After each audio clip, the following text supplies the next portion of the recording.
Leo kwenye page namba 2 na kuna swali. Hii ni habari ambayo imeanza na swali. Je, sheria ya ndoa inaruhusu baba kuoa mke wa mwanae kisa wawili hao wamegombana? Wiki hii tulishuhudia tukio la Clarence Usakazi mwenye umri wa miaka 86, mkazi wa kitongoji cha Mbisi Bahi mkoani Dodoma, ambaye aliamua kumwoa mtoto aliyekuwa mke wa mtoto wake. Aliamua kumwoa mwanamke aliyekuwa mke wa mtoto wake. Ndio bana, aitwaye Maria au Mary mwenye umri wa miaka 20. Baada ya wazazi wa Mary kudai kwamba hawana uwezo wa kurudisha mahari. Mary anakuwa mke wa 8 wa mzee huyo mwenye umri wa miaka 86. Mzee huyu ameoa pia mabinti mapacha 3, wote wa familia moja, akidai amewaoa wote kwa kufurahishwa na tabia za ukoo wao. Huko bana aibu utaona wewe kabisa, hiyo aibu utaona wewe kweli. Mzee Usakazi anajivunia utajiri wa mifugo, hivyo familia nyingi katika tarafa ya Chipanga zinadaiwa kujivunia kumuozesha mabinti zao. Wanaona ni ufahari mabinti zao kuolewa kwenye familia ya kitajiri. Sasa Mary ambaye ana umri wa miaka 20 ameolewa na mzee huyo kwa ndoa halali ya kimila, na alivyohojiwa alidai kwamba ni kweli mtoto wake aitwaye Frederick alikuwa amemuoa Mary, lakini baada ya mwaka mmoja waligombana, na kwa vile familia ya Mary imeshindwa kurudisha mahari, basi akaamua ajimilikishe kwa kumuoa. Ndo ile wanasemaga mabinti wengine wanagoma kuolewa na mahari kwa sababu wanahisi wananunuliwa. Simona hapo, kumbe kuna return ya mahari. Nilikuwa sijui. Mwenyewe ni return ya mahari ndo nimesikia. Yani wanadai na receipt kabisa. Tuseme tuko kwenye dunia ambayo usije ukasema umeshaona kila kitu. Tunataka mahari yetu na EFD yetu. Basi. Sasa Amplify imezungumza na wakili Henry Mwinuka kujua ni sawa kwa sheria za Tanzania kwenye mazingira kama haya, kuruhusu mazingira kama haya.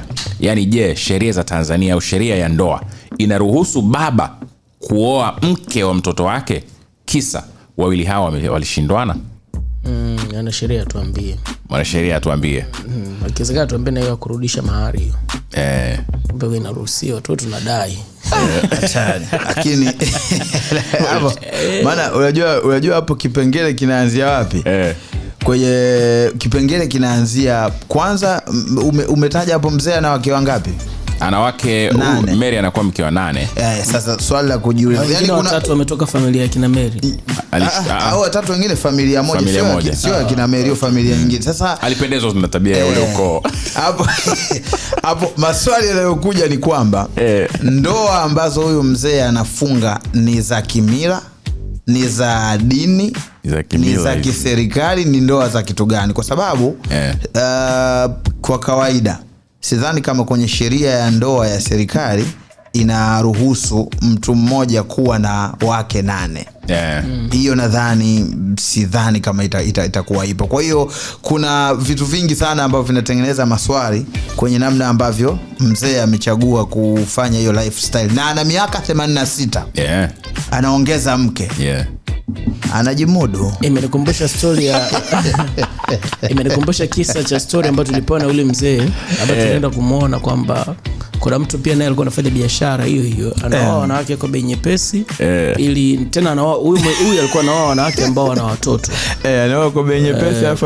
Kwa desturi ya kule walikuwa wanasema zamani, ili uozeshe lazima ulipwe ng'ombe 50 ndio uweze kumwozesha binti mmoja. Kwa sasa kwa mzee ambaye alikuwa na watoto wa kike wengi, na maana anapata utajiri mwingi.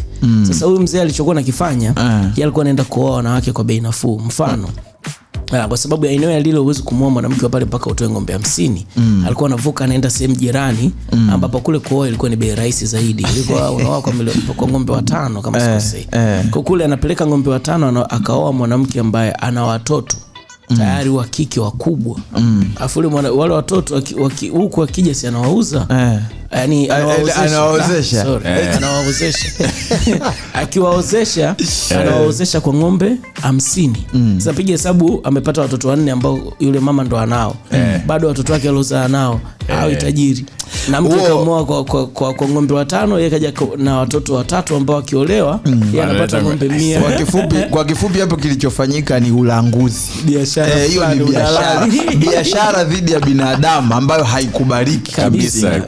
Kwa hiyo kiukweli hauwezi kuwa mkakati eti si cheki kwamba hii haya ni mazuri, lakini unajua kuna namna yako unazungumziaga vitu eti unasema wewe ni ulanguzi. Biashara dhidi ya binadamu eti ulanguzi. Fanya ulanguzi, unalangua, unachukua binadamu kwa bei rahisi, unaenda kuwaozesha kwa bei ya juu kidogo. Noma sana. Ni mtihani huo. Kwa majina anaitwa Henry Mwinuka, ni wakili wa kujitegemea kutoka kampuni ya mawakili ya Avis Legal. Kwa kifupi, sheria ya ndoa ya mwaka 1971, hiyo ndoa kati ya mzazi na binti aliyewahi kuwa mke wa mwanae inaingia kwenye kipengele au kundi linaloitwa prohibited relationships, yani mahusiano yanayokatazwa au ndoa zinazokatazwa. Kwa hiyo ni kosa kwa huyo mzee kumooa mkwe wake ambaye alikuwa mke wa mtoto wake, kwa sababu sheria ya ndoa inakataza na inafanya kuwa kosa, na adhabu yake inaweza kuwa ni kifungo jela mpaka miaka 2. Kwa kimsingi ni kosa hilo ambalo amelifanya, na uwezo wa kufungwa akitiwa hatiani mpaka miaka 2 kwa kadri ambavyo mahakama itaamua.